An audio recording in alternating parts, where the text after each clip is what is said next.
ko po ngayon ay Pechay Baguio Rolls.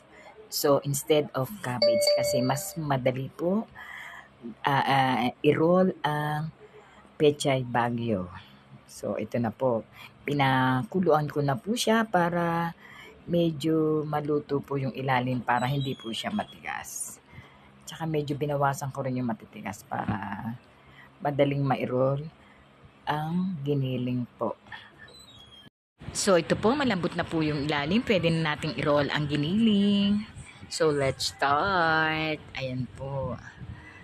So, ito na po yung ating kawali. Lalagyan ko lang po ng mantika. Ito po yung mantika ng pelya para mas lalong masarap.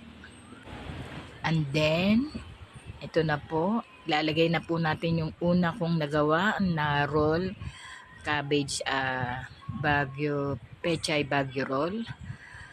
Ayan pa po, yan yung susunod. Lalagyan po siyempre ng butter bago natin lalagyan ng giniling na may mix na po yan ng onion, garlic, paminta, at saka siyempre itlog po.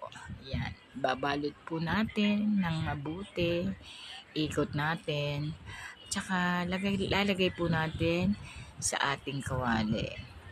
Pero hindi ko po nasabi yung ilalim po niyan.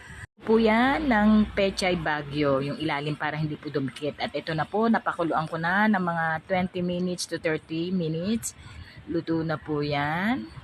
Sandali lang naman pong maluto yan. And then ito na po, ang luto ng Pechay Baguio roll. Ito po, kakain na ako. Yan, ang masarap na Pechay Baguio roll. Thanks for watching. Bye-bye po. Hanggang sa muli. Love you all.